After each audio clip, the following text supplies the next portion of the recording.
Hello and welcome back again. I hope that you all are fine and enjoying well, also studying well. Exercise 11.2 3D चल रही है हमारी, है कि नहीं? तो 3D ज्योमेट्री में आज जो हम टॉपिक पढ़ने वाले हैं वो पढ़ने वाले हैं equations of lines in space. ठीक है, दो तरह की इक्वेशन हम इसमें पढ़ेंगे, एक पढ़ेंगे वेक्टर और दूसरी कार्टेशियन इक्वेशन।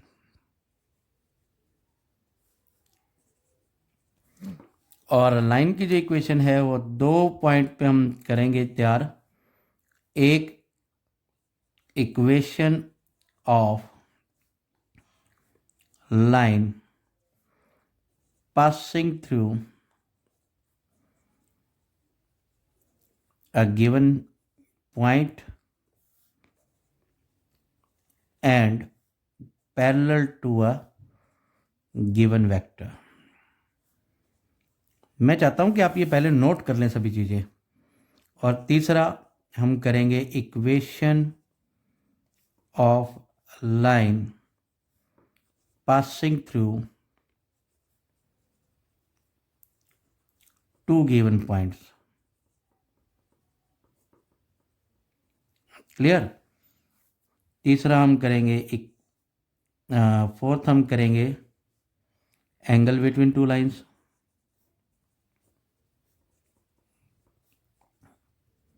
और फिफ्थ हम करेंगे व्हाट आर स्क्यू लाइंस। और सिक्स हम करेंगे शॉर्टेस्ट डिस्टेंस बिटवीन स्क्यू और टू लाइंस। और फिर हम करेंगे conditions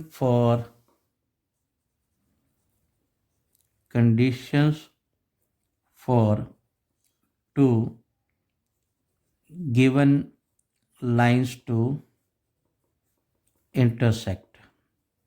तो आज के हमारे ये 7 टॉपिक हम इस वीडियो में पूरे कंप्लीट करेंगे, जिससे हमारी 11.2 एक्सरसाइज जो है वो कंप्लीट होगी। ठीक है, तो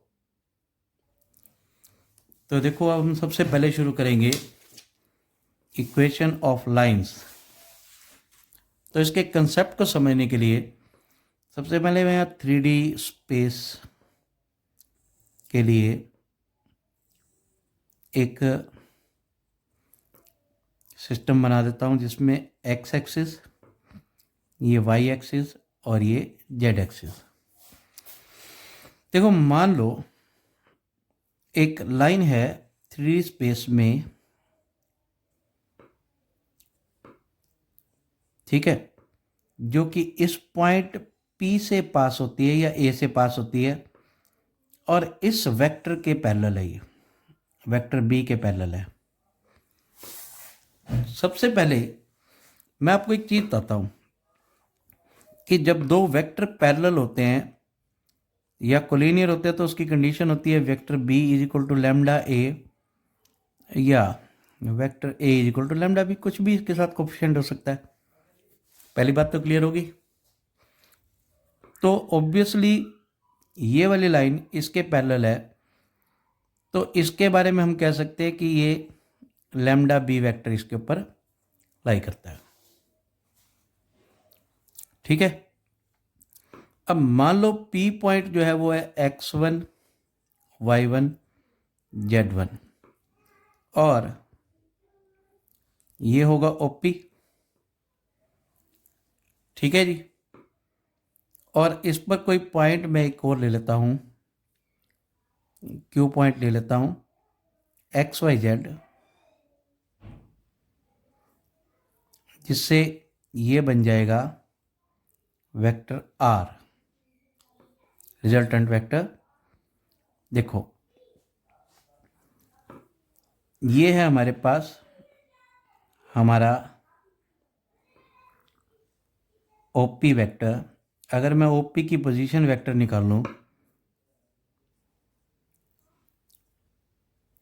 तो OP अगर P पॉइंट के कोऑर्डिनेट मैं ABC ले लूँ या XYZ ले लूँ और इसको वेक्टर फॉर्म में लिखूँ तो वेक्टर में आपने सीखा है या तो इसको वेक्टर A लिख लो, इसको नहीं तो इसको तो लिख ही सकते हैं ना वेक्टर A। वेक्टर A की फॉर्म में लिखेंगे तो ये क्या बनेगा, XI cap plus YJ cap plus ZK cap. लेकिन यहाँ मैंने X1 Y1 Z1 लिया तो ये हो जाएगा X1 Y1 और Z1 K कैप, ये बनेगा। ठीक है। और ये जो PQ है पूरा वेक्टर, इसकी बात करें तो ये R वेक्टर हम जानते हैं इसका और इसका सम होता है। वेक्टर R जो है अगर मैं इसको A वेक्टर ले रहा हूँ तो OP हो गया हमारा A वेक्टर, मैं इसको नाम देता हूँ यहाँ पे A वेक्टर। तो R वेक्टर जो होगा वो होगा OP वेक्टर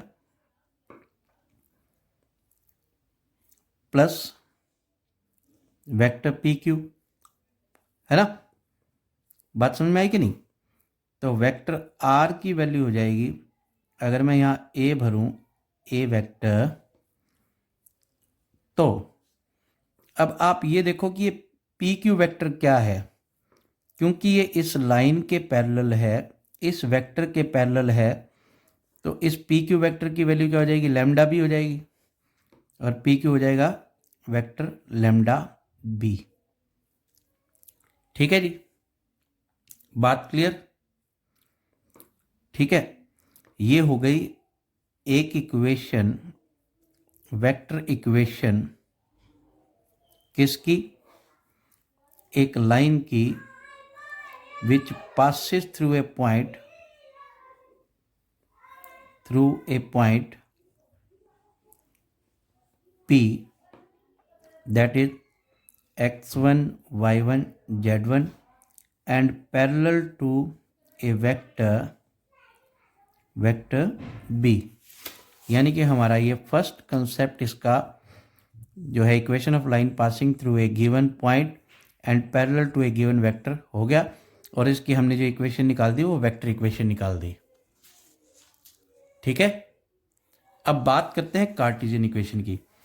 आप ये देखो कि ये जो हमारी रिजल्टेंट वेक्टर है इसका पोजीशन वेक्टर क्या होगा, वेक्टर आर क्या बनेगा, XI cap plus YJ cap plus ZK cap, और वेक्टर ए क्या है हमारे पास, X1I cap plus Y1J cap plus Z1K cap है plus lambda.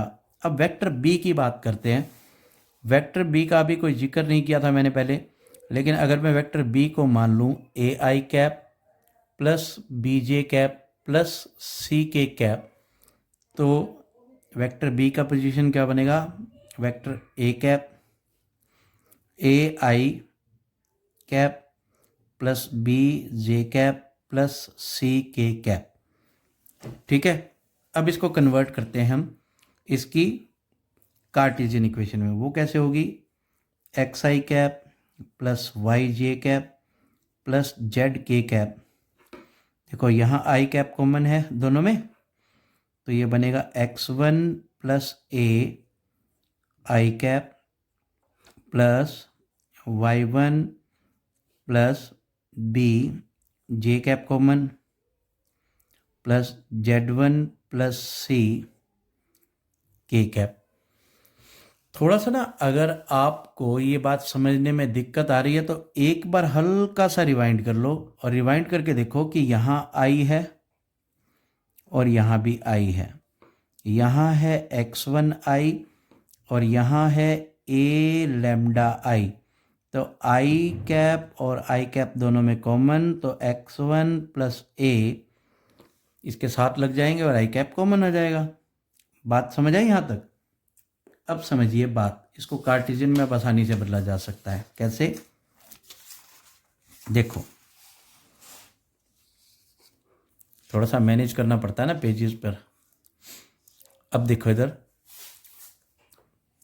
Comparing items, comparing आई कैप टर्म्स, क्योंकि अब ये इक्वल वेक्टर्स हो गए। इक्वल वेक्टर में क्या होता है, आई वाली आई के इक्वल, तो ये हो जाएगा x is equal to x plus, यहाँ ए के साथ मैंने लेमडा नहीं लगाया, बी के साथ भी लेमडा नहीं लगाया और सी के साथ भी लेमडा नहीं लगाया, ये मिस्टेक रह गई थी। तो एक्स प्लस ए लेमडा हो गया, x1 प्लस ए लेमडा। तो अब हम x माइनस x1 करेंगे, यहाँ रह जाएगा a lambda, x minus x1 upon a is equal to lambda. पहली इक्वेशन बन गई। अब हम करते हैं comparing j terms, comparing j cap terms. ठीक है, जे कैप में देखो यहाँ है y और इधर क्या है y1 plus B lambda. y1 को इधर लाओगे, y minus y1 is equal to b lambda, y minus y1 upon b is equal to lambda. ये बन गई हमारी सेकेंड इक्वेशन। ठीक है, और थर्ड क्या बनेगी, इसी तरह से मैं डायरेक्ट लिख देता हूँ, कंपेयरिंग के कैप टर्म्स। ये बनेगा z minus z1 upon c is equal to lambda. अगर मैं इन तीनों टर्म्स को कंबाइन कर दूं या कंपेयर कर दूं या इक्वल रख दूं, क्योंकि ये भी लेमडा के इक्वल है, ये भी लेमडा के इक्वल है, ये भी लेमडा के इक्वल है, तो ये आएगा x minus x1 upon a, y minus y1 upon b और z minus z1 upon c that is equal to lambda. ठीक है जी, समझ आई? अच्छा, अब मैं आपको एक चीज़ इसमें एडिशनली बता रहा हूँ। हालांकि मैंने आपको वेक्टर इक्वेशन भी बता दी और ये इस इक्वेशन को हम कार्टेशियन इक्वेशन बोलते हैं। ठीक है, और इसे बोलते हैं वेक्टर इक्वेशन। बात क्लियर? वेक्टर इक्वेशन हो गई और इधर से कार्टेशियन इक्वेशन हो गई। अब मैं आपको ना एक जनरल चीज़ बता रहा हूँ जो आपके लिए ज़रूरी है। इस लाइन पर लाइन जितने भी पॉइंट्स होंगे, इस लाइन पर लाइन जितने भी पॉइंट्स होंगे, उनका जनरल तरीका होता है, यहाँ से आप x की, y की और z की वैल्यू निकाल दोगे तो वो आ जाएगा general points on line L line नाम दिया था ना इसको L नाम दिया था। तो general points on line L क्या होंगे, देखो x minus x1 upon a is equal to lambda. यहाँ से x की वैल्यू जो आई थी x1 प्लस a लेमडा और y की वैल्यू थी y1 प्लस b लेमडा और z is equal to z1 plus c lambda. तो इसके जनरल पॉइंट्स होंगे x1 plus a lambda, y1 plus b lambda और z1 प्लस c लेमडा। दिख नहीं रहा था ना? जनरल पॉइंट होंगे x, ये इसको सॉल्व किया, y minus y1 upon b is equal to lambda को सॉल्व कर दिया और z minus z1 upon c is equal to lambda को सॉल्व कर दिया। तो a लेमडा मल्टीप्लाई होकर x1 प्लस ए लेमडा हो गया, y1 प्लस बी लेमडा हो गया, z1 प्लस सी लेमडा होगा। ठीक है, जो मैंने कॉन्सेप्ट में नहीं लिखा था लेकिन अब बता दिया। तो हमारा पहला कंसेप्ट क्लियर हुआ, equation of line passing through a point and parallel to a given vector. इसकी वेक्टर इक्वेशन भी हो गई और कार्टेशियन इक्वेशन भी हो गई। ठीक है, अब हम करेंगे equation of line passing through two given points. देखो मैं ये लाइन बना दी, इसमें एक पॉइंट यहाँ पर है A और एक पॉइंट है यहाँ पर B। ठीक है, अब और साथ ही साइमल्टेनियसली मैं एक पॉइंट और ले लेता हूँ यहाँ पर सी। तो देखो मैं ओ ए वेक्टर निकालूँ, ये x1, ये y1 और ये z1, यहाँ x2, y2, z2 और सी पॉइंट हो गया x, y, z, general point ले लिया कोई भी। तो ये जो ओ बी वैक्टर है वो रिजल्टेंट वेक्टर होगा ओ ए के साथ और ए सी के साथ, या ए पी लगा दो तो भी एक ही बात है। तो देखो इस वेक्टर का, इस ए बी लाइन का जो भी वेक्टर फॉर्म बनेगी उसमें वेक्टर ए पी जो होगा उसके साथ लैम्डा लग जाएगा, जैसे यहाँ किया था हमने। भाई यहाँ पर पैरेलल की जगह एक कोलिनियर वेक्टर आ गया। मेरी बात समझ रहे हैं ना आप? ठीक है। तो इससे क्या होगा, वेक्टर बी की जो पोजीशन बनेगी वो क्या बनेगी, x2 माइनस x1, मतलब जो पैरेलल वेक्टर था वो कोलिनियर वेक्टर की फॉर्म में आ गया, i cap plus y2 minus y1 j cap plus z2 minus z1 के कैप हो गया। ठीक है। इक्वेशन वही है, vector r is equal to vector a plus lambda b। Similarly vector r बनेगा, a वेक्टर हमारे पास है xi plus yj plus zk। ठीक है। xi x1 और y1 और z1 है ना, वेक्टर a तो ये होता है। ठीक है। xi x1 i cap plus y1 j cap plus z1 k cap, vector a plus lambda. Vector b क्या बनेगा, x2 माइनस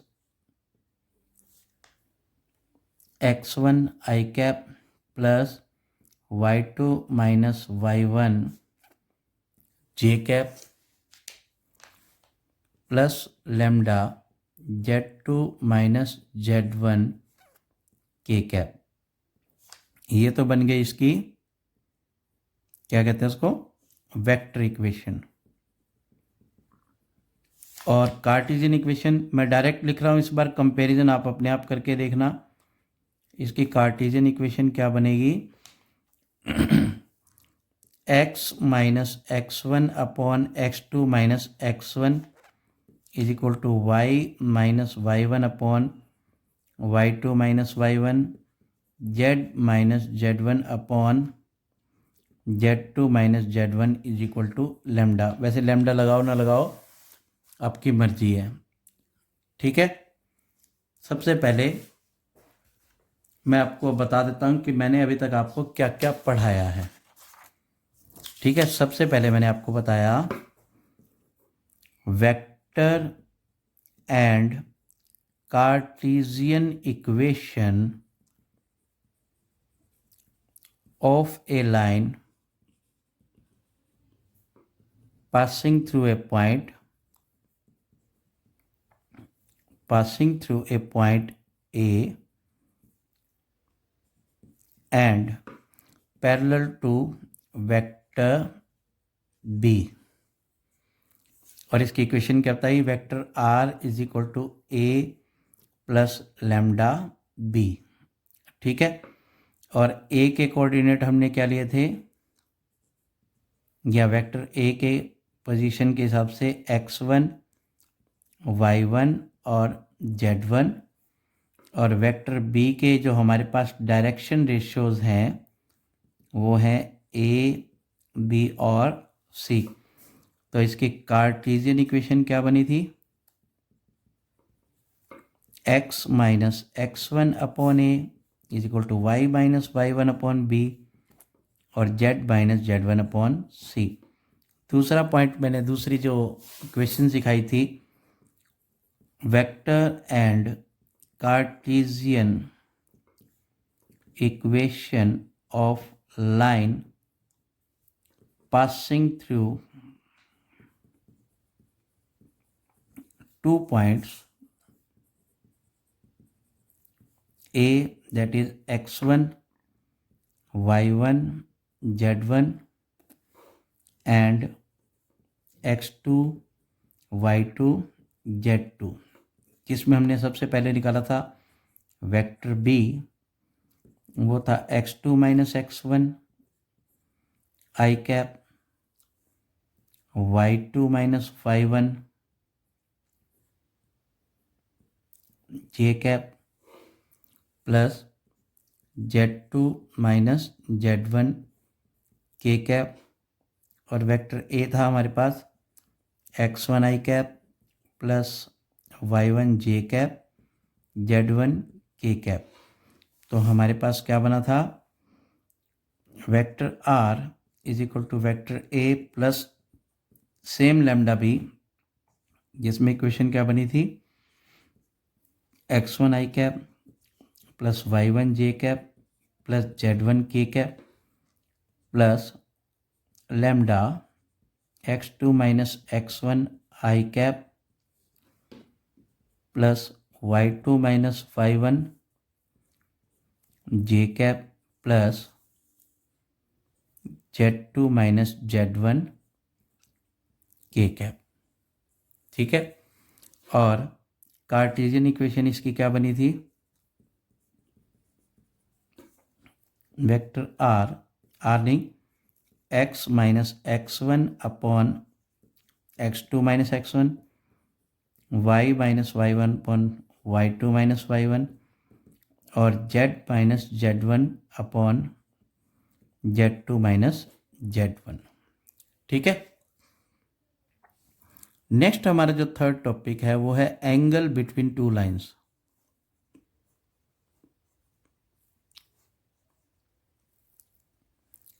ठीक है, तो जैसे आप जानते हो, आपने 10 चैप्टर में किया है, कोस थीटा क्या होता है, vector A dot B upon magnitude of A magnitude of B whole magnitude.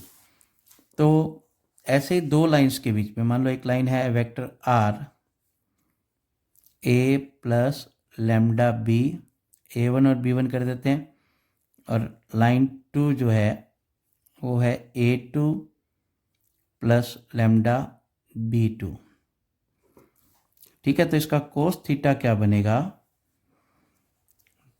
B1 dot B2 upon magnitude of B1 into magnitude of B2।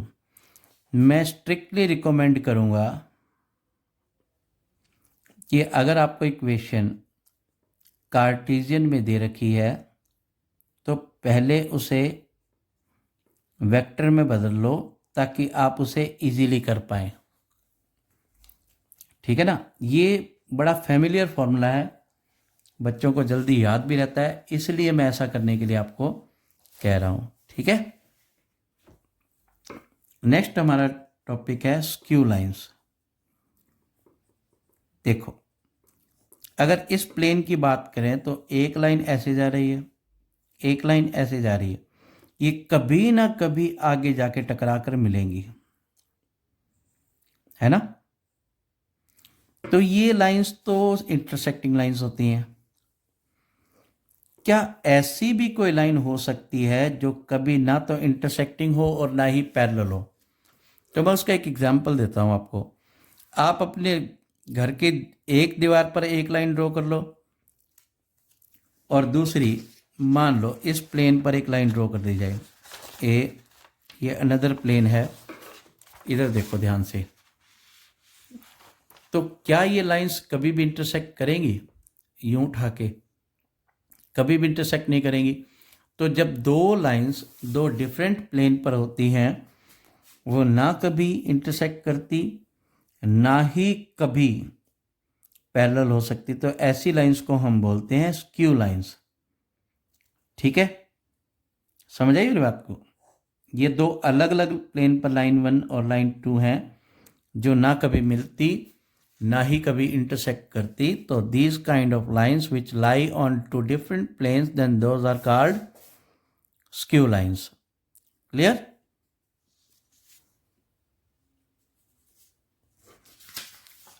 अगला जो हमारा टॉपिक है वो क्या है? स्क्यू लाइन के बाद एंगल बिटवीन टू लाइन्स हो गया, स्क्यू लाइन्स हो गया. अब हम निकालेंगे shortest distance between skew lines. दो लाइन्स जो स्क्यू लाइन्स होंगी उनके बीच में शॉर्टेस्ट डिस्टेंस. ये पेजेस होते जा रहे हैं तो साइड में रखते जाते हैं हम. हमारा टॉपिक है next distance between skew lines, यानी कि शॉर्टेस्ट डिस्टेंस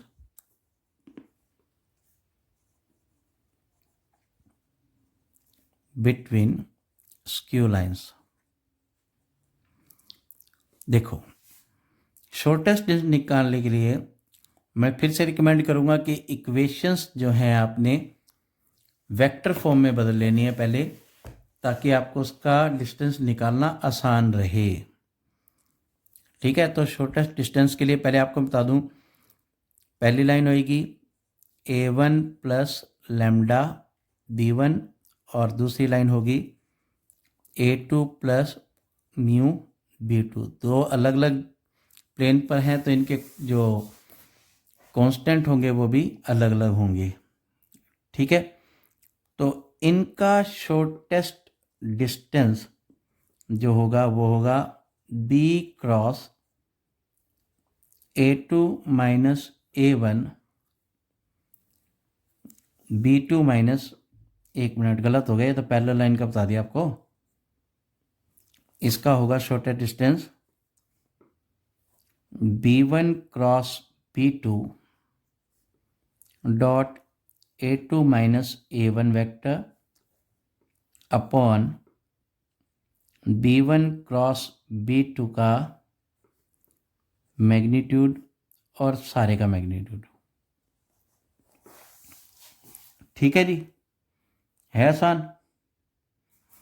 और अगर कार्टेशियन इक्वेशन दे रखी है तो इसका स्टैंडर्ड जो हमारा शॉर्टेस्ट डिस्टेंस है वो लिखने का ही तरीका ही बड़ा अलग सा हो जाता है. लेकिन एक नंबर में क्वेश्चन आ सकता है, इसलिए इस फॉर्मूले को लर्न कर सकते हैं आप, या इससे ड्राइव कर सकते हैं a1 b2 minus b1 a2 square under the root, summation लगा हुआ मतलब इन सब का टोटल, और determinant of x2 minus x1, ये लाइन नहीं है यहाँ पर, y2 माइनस y1 और z2 minus z1 upon, sorry, determinant की फॉर्म में a1 a2 b1 b2 c1 c2. ठीक है? ये shortest distance between two skew lines है. ठीक है? अब हम करते हैं shortest distance between parallel lines. Parallel line की क्या खासियत होगी? Vector r is equal to a1 plus lambda b और vector r is equal to a2 plus mu b. तो इसका शॉर्टेस्ट डिस्टेंस का फॉर्मूला क्या होगा? b cross a2 minus a1 upon b's magnitude by में होल मैग्नीट्यूड. ठीक है जी, बात क्लियर? और इसका एक कंडीशन होती है दैट लाइन्स विल इंटरसेक्ट और नॉट. देखो, अगर डिस्टेंस 0 आ गया, जैसे ये लाइन है और ये लाइन है, ये अगर इनके बीच का डिस्टेंस ही 0 आ गया तो लाइन्स विल इंटरसेक्ट. ठीक है? और इसके लिए सीधा हम लगा सकते हैं method x2 minus x1 A1 A2 Y2 minus Y1 B1 B2 Z2 minus Z1 C1 C2। अगर जीरो आ गया तो लाइंस इंटरसेक्ट, अदरवाइज नॉट।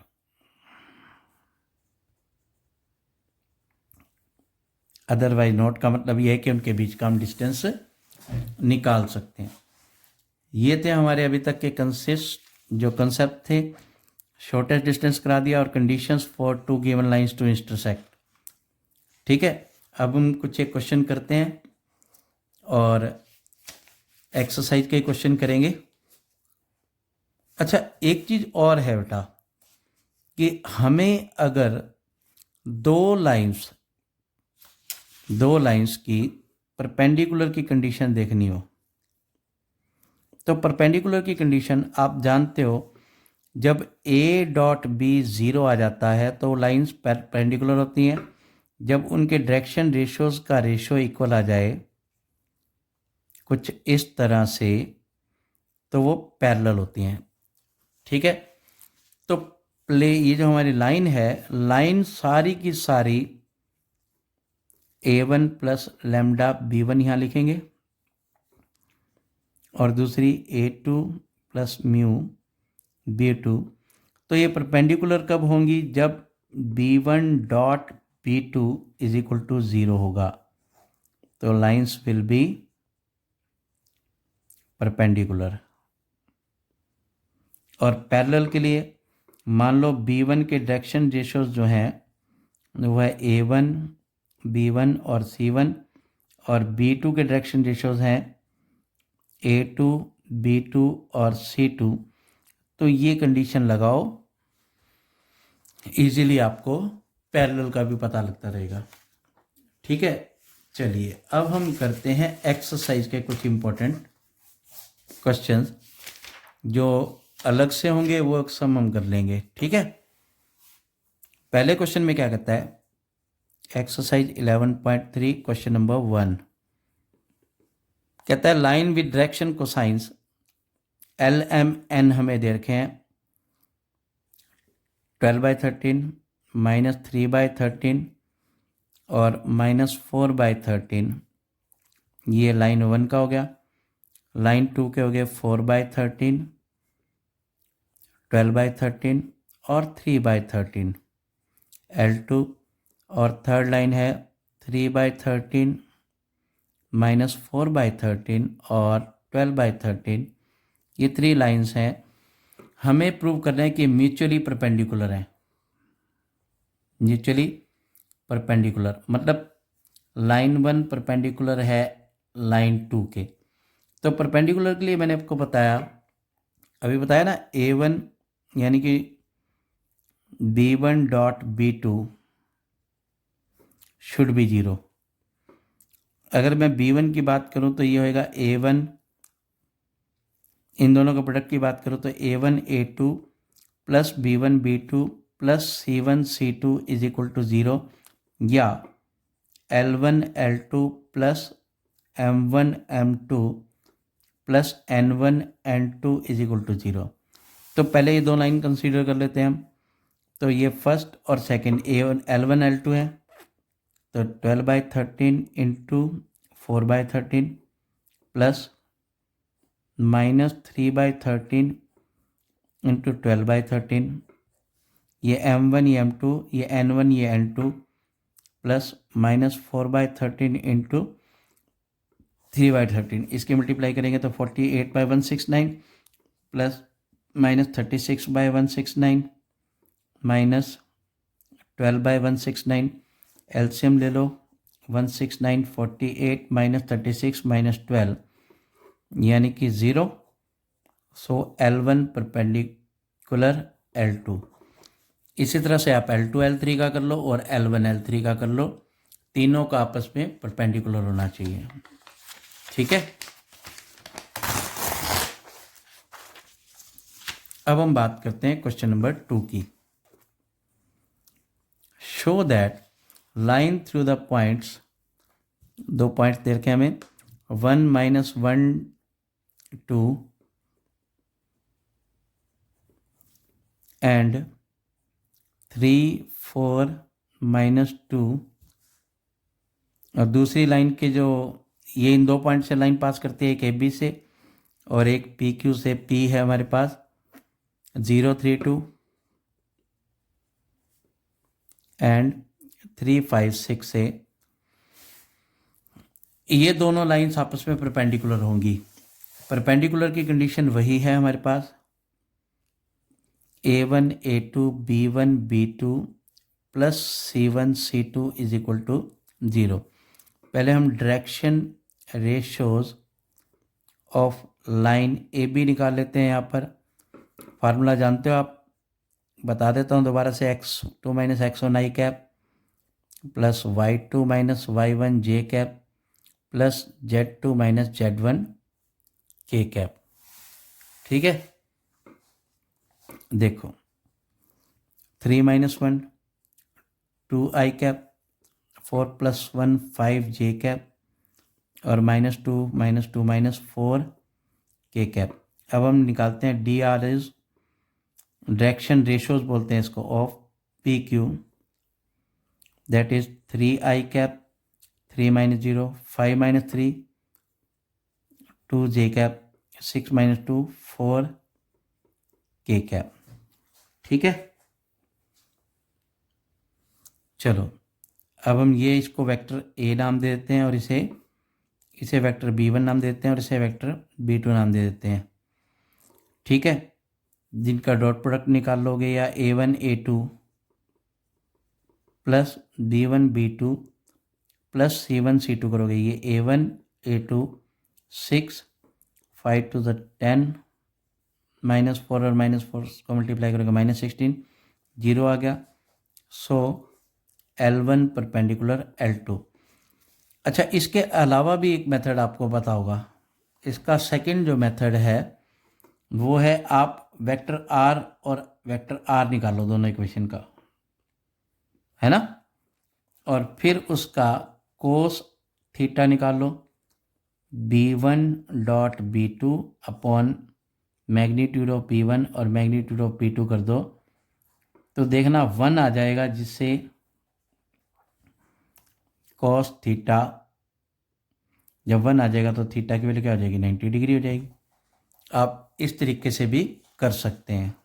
ठीक है, चलिए अब हम करते हैं नेक्स्ट क्वेश्चन, हमारा question number 3। Question number 3 parallel line वाला है। तो पैरेलल लाइन वाले में भी आपको बताया कि डायरेक्शन रेशियोज का रेशियो निकालो। जैसे हमारे पास दे रखा है lines through point, A point से है 4 7 8 और B पॉइंट है 2 3 4, यहाँ से P पॉइंट है -1 -2 -1 और Q पॉइंट है 1 2 5। पहले आप निकालोगे direction ratios of AB। AB के डायरेक्शन रेशियोज क्या बनेंगे, 2 -4 -2 i cap plus -4 j cap. -4 क्यों, ये माइनस ये, और 4 -8 -4 k कैप। ऐसे हम निकालेंगे D Rs of P Q, ये 2 i कैप 1 + 1 2 + 2 4 j कैप, और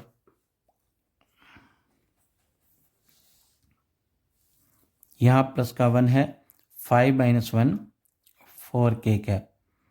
अब देखो आप पहले निकालोगे A1/A2, तो ये आएगा -2/2 1 माइनस का, ऐसे B1/B2 निकालोगे -4/4, ये भी -1, C1/C2 निकालोगे -4/4, ये भी 1 माइनस का। ये तीनों रेशियो इक्वल आ गए, तो आप लिखोगे since A1/A2 is equal to B1/B2 is equal to C1/C2, so lines are parallel. ठीक है, अब हम करते हैं क्वेश्चन नंबर 5। कहता है find the equation of line in vector and Cartesian form that passes through the point.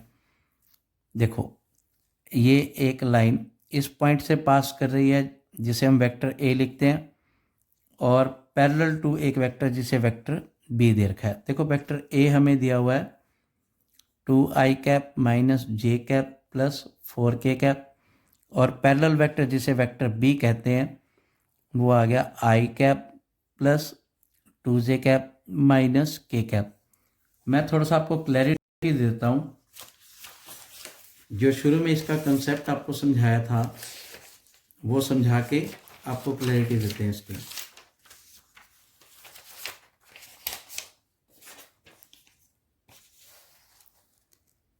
देखो, इसमें मैंने आपको बताया था ना, ये वेक्टर बी है जो इस तरह से रिप्रेजेंट हो रहा है, ये वेक्टर बी हो गया, और जिस पॉइंट से पास कर रहा है वो वेक्टर ए ही हो गया। ठीक है, अब आपको याद होगा, मैंने अभी आपको बताया भी था कि vector r is equal to vector a plus lambda vector b. तो वेक्टर आर हमारा हो जाएगा 2i माइनस जे प्लस 4k। ठीक है, ये अरे यार plus lambda i plus 2j minus k, ये लिखना भूल गया था मैं। ये हो गई हमारी वेक्टर इक्वेशन। अब हम करेंगे इसकी कार्टेशियन इक्वेशन। कार्टेशियन इक्वेशन के लिए ये जो ए पॉइंट है वेक्टर ए, ये हमें दे रखा है 2i माइनस 4j माइनस जे प्लस 4k, और वेक्टर बी दे रखा है हमें i plus 2j minus k। तो वेक्टर ए के जो कंपोनेंट होते हैं वो होते हैं x1 y1 z1। तो ये क्या बनेंगे 2 माइनस 1 और 4, और वेक्टर बी के जो कंपोनेंट होते हैं वो इसके डायरेक्शन रेशियोज होते हैं ए बी सी।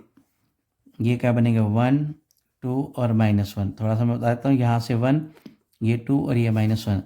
तो इसकी कार्टेशियन इक्वेशन क्या बनेगी, मैंने बता चुका हूँ पहले, x minus x1 upon a, y minus y1 upon b, z minus z1 upon c, यानी कि x minus 2 upon 1, y plus 1, ये -1 था प्लस 1 हो जाएगा, बाई 2, और z माइनस 4 अपॉन -1 आंसर। ठीक है जी, है ना, बड़ा ही आसान, बिल्कुल प्यार से समझे जाओ, कोई मुश्किल नहीं आएगी। ठीक है, ये हमारा 5th क्वेश्चन हो गया। ऐसे ही 6th क्वेश्चन। चलिए हम एक्सरसाइज 11.2 क्लास 12th का 6th क्वेश्चन कर लेते हैं। कहता है find the Cartesian equation which passes through -2 4 -5 and parallel to x plus 3 by 3 equals y minus 4 by 5 and z plus 8 by 6। ठीक है, मान लो कार्टेशियन प्लेन पर मैं ये इक्वेशन बनाऊं, तो ये लाइन जो है यहाँ से पास करती है -2 4 -5, और इस लाइन के पैरेलल है जिसके डायरेक्शन रेशियोज हैं 3 5 और 6, यानी कि इसका वेक्टर बी जो बनेगा वो बनेगा 3 5 6 के साथ। ठीक है, since required line passes through -2 4 -5 and is parallel to a line whose direction ratios are, ये नीचे वाले डायरेक्शन रेशियोज होते हैं 3 5 6। ठीक है, तो डायरेक्ट अप्लाई करोगे आप, vector r is equal to a plus lambda B.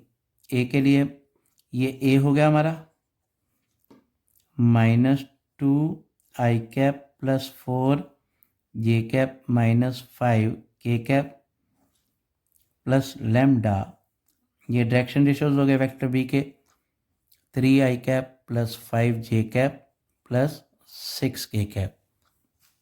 ठीक है, और इसकी कार्टेशियन इक्वेशन वही है x माइनस x1 यानी कि -2 अपॉन a यानी कि 3, y माइनस 4 अपॉन 5 और z -5 अपॉन 6। सिंप्लीफाई करने के बाद ये आ गया x plus 2/3, y minus 4/5, z plus 5/6 answer. Clear. अब हम बात करते हैं क्वेश्चन नंबर 7 की। ठीक है, question number 7 we are given find the Cartesian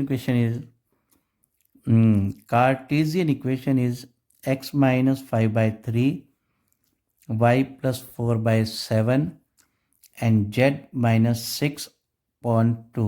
find its vector equation. देखो यहाँ होता है x1, ये होता है y1 और ये होता है z1। पहले इसको स्टैंडर्ड फॉर्म में लिखते हैं x माइनस 5/3, ये हो गया y minus of -4 upon 7 and z minus 6/2। हमारे पास जनरल इक्वेशन होती है x minus x1 upon a, y minus y1 upon b, z minus z1 upon c। तो point we get point a that is 5 minus 4 सिर्फ 6, ये x1, ये y1 और ये z1 मिल गया। और ये हमें मिले direction ratios of parallel vector और parallel line are 3, 7 and 2। Clear हो गया। अब हमें निकालनी है इसकी वेक्टर इक्वेशन होती है vector a plus lambda vector b and a is 5i cap minus 4j cap plus 6k cap. From where we get it? Here point A is this, and vector B we get here 3i cap plus 7j cap plus 2k cap. That's a very easiest question. ठीक है, फिर आगे क्या कहता है example question number 8 है find vector and Cartesian equation passes through origin that is 0, 0, 0 and 5, 2, -2 and 3। देखो ये है x1, y1, z1 और ये है x2, y2, z2। आप इजीली अब क्या कर सकते हैं, x minus x1 that is 0 upon x2 minus x1 5 minus 0, y minus y1 0 upon y2 minus y1 0 that is 2 minus 0 equals z minus 0 upon z2 minus 0। अगर आपको याद नहीं हो तो पिछले वीडियो में मैंने आपको ये इक्वेशन करवाई थी कार्टेशियन की, ये बन गई हमारे पास, है ना, 2 पॉइंट से पासिंग। जो हमारी ये नहीं थी शायद, ये थी नेक्स्ट पेज पर जो है ये रही x minus x1, x2 minus x1, y minus y1, y2 minus y1, z minus z1, z2 minus z1। ठीक है, तो इस तरीके से हमने कार्टेशियन इक्वेशन बना दी। और वेक्टर इक्वेशन बनाने के लिए हम क्या करेंगे, vector r is equal to a में तो सभी पॉइंट 0 हैं, तो lambda 5i cap plus 2j cap plus 3k cap. अगर वेक्टर इक्वेशन नहीं पूछी कोई बात नहीं, हमने बना दी, और पूछी है तो भी हमने बना दी। Clear, both of these are the answers. Same question number 9 है, आप अपने आप करेंगे। क्वेश्चन नंबर 10 की बात करते हैं। 10th क्वेश्चन हमारे पास है फाइंड दी 10 क्वेश्चन क्या कहता है, find the angle between the following pair of lines. एक करवा देते हैं, बाकी आपसे अपने आप इजीली हो जाएंगे। जिसमें पहली इक्वेशन है vector r is 2i cap minus 5j cap plus k cap plus lambda 3i cap plus 2j cap plus 6k cap. और दूसरी इक्वेशन है vector r is equal to 7i cap minus 6k cap plus mu i cap plus 2j cap plus 2k cap. ठीक है, जिसमें पहले equation में ये वाला हिस्सा जो बनेगा वो b1 बनेगा और ये बनेगा b2। कॉन्सेप्ट्स मैं आपको करवा चुका हूँ कि कोस थीटा होता है b1 dot b2 upon magnitude of b1 magnitude of b2। ठीक है, b1 क्या है, इन दोनों का प्रोडक्ट करेंगे तो ये बनेगा 3 into 1 plus 2 into 2 plus 6 into 2। हालांकि आप कह रहे होंगे लिखा लिखा है, बताया नहीं कहाँ से क्या आया। तो ये है 3 और ये 1, 3 इंटू 1 2 इंटू 2 6 इंटू 2। बाय में इनका मैग्नीट्यूड करेंगे 3 का स्क्वायर प्लस 2 का स्क्वायर प्लस 6 का square under the root also 1 का स्क्वायर प्लस 2 का स्क्वायर प्लस 2 का स्क्वायर। ये बनेगा हमारे पास कोस थीटा। अब इसको सिंप्लीफाई करते हैं, कोस थीटा 2 प्लस 4 प्लस 12, इसका क्या आएगा अंडर रूट 49 और इसका आएगा under root 9 modulus cos theta 18 upon इसकी वैल्यू 7, इसकी वैल्यू 3, 3 6 18, तो थीटा की वैल्यू आ जाएगी कोस इनवर्स 6/7। कोई मिस्टेक तो नहीं है अपने से? पहला था 3 इंटू 3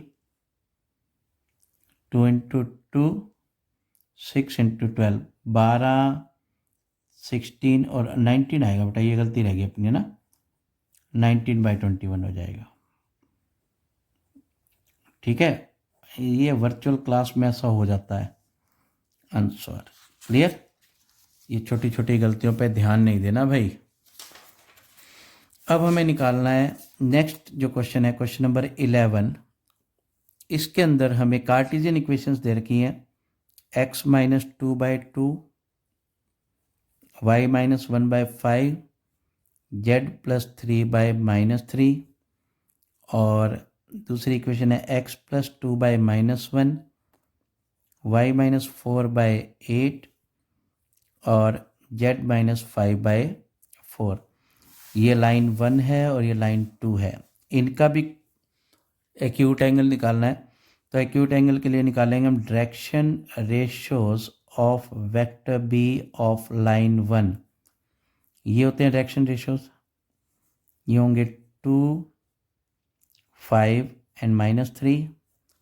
फिर हम निकालेंगे डायरेक्शन रेशियोज ऑफ, यानी कि b1 लिख देते हैं इसको, b2 ऑफ लाइन 2, ये होंगे -1 8 और 4। अब आप क्या करोगे, कोस थीटा निकालने के लिए इसको इससे मल्टीप्लाई,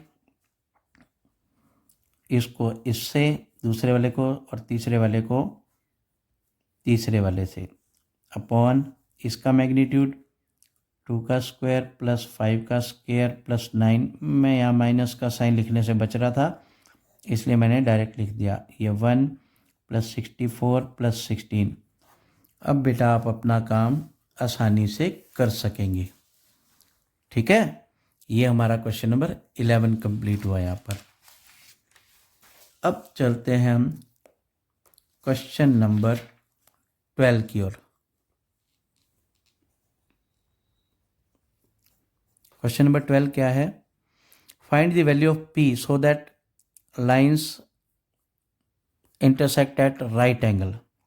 पहला है 1 minus x upon 3 7y minus 14 upon 2p is equal to z minus 3 upon 2।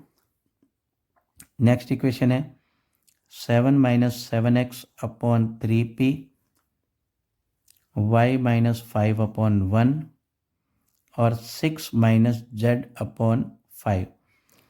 पहले तो दोनों लाइंस को हम स्टैंडर्ड फॉर्म में बदलेंगे। स्टैंडर्ड फॉर्म में कैसे बदलते हैं? स्टैंडर्ड फॉर्म होती कौन सी है? x minus x1 upon a, y minus y1 upon b, z minus z1 upon c. तो पहले ये इक्वेशन देखो, इसमें x के साथ माइनस का साइन है तो माइनस कॉमन ले लेते हैं, ये बन जाएगा x माइनस 1/3।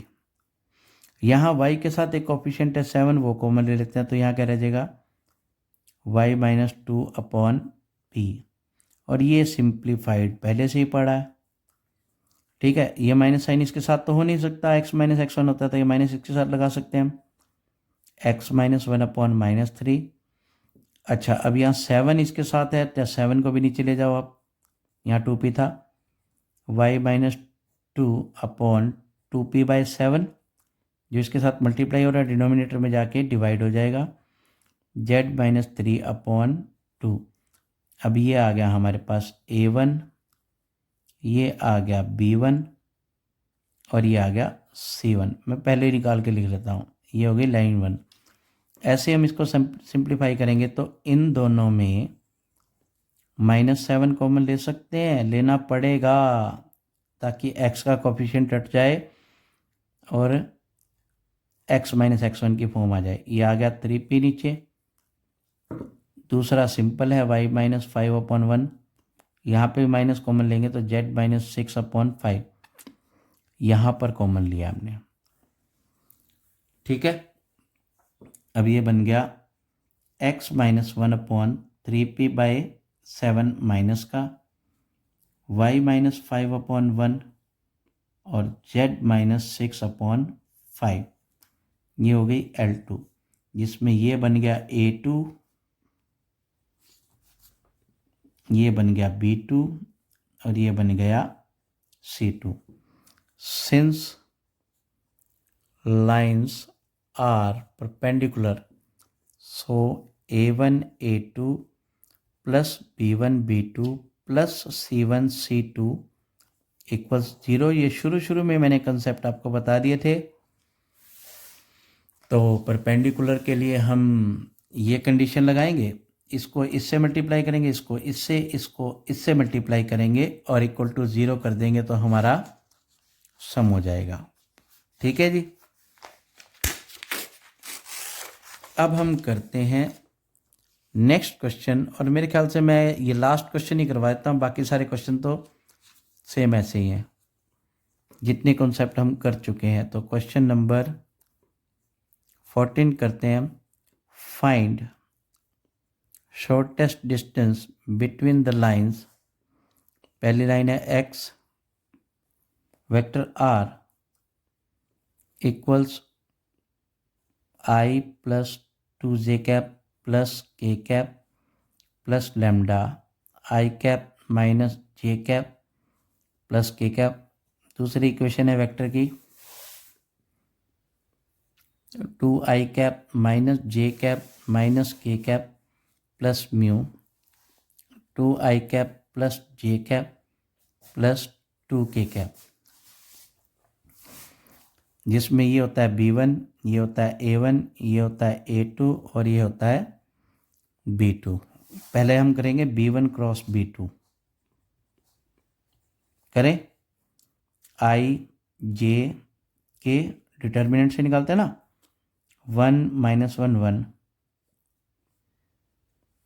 2 1 2। अगर आपने 10 चैप्टर नहीं समझा तो बड़ी महाभारत होने वाली है आपके लिए। इसका एक्सपेंशन आएगा -3i cap plus 0j cap plus 3k cap. अब हम निकालते हैं b1 क्रॉस b2 का मैग्नीट्यूड जो होगा √9 plus 0 plus 9, that is 302।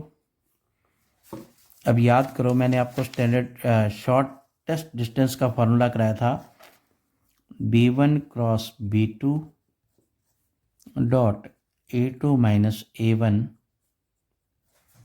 Upon B1 cross B2 का मैग्नीट्यूड। ठीक है, B1 क्रॉस B2 हमारा आया है -3i cap plus 3k cap, ये रहा।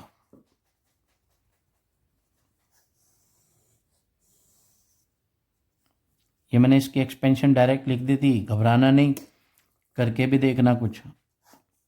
A2 minus A1, A2 minus A1 यानी कि ये माइनस ये 1i कैप -1 -2 -3j कैप और -2k cap upon B1 cross B2 होता है 3√2, हमने निकाल लिया पहले। अब इसकी सिंप्लीफिकेशन कर दोगे, -1 और -3 और ये मल्टीप्लाई होके -3, 3 और -2 मल्टीप्लाई होके -6 अपॉन 3√2। मॉडुलस लगा हटाएंगे तो नेगेटिव को खा जाएगा ये, 9/3√3, 3√2 तो 3 से इसे कैंसिल करोगे, 3/√2 इसका आंसर आ जाएगा। रैशनलाइज कर दो तो कोई बड़ी बात नहीं। ठीक है, इस तरह से आप इजीली, बिल्कुल इजीली, इजी मोड में 11.2 कर पाएंगे। Thank you and have a very wonderful time. God bless you all.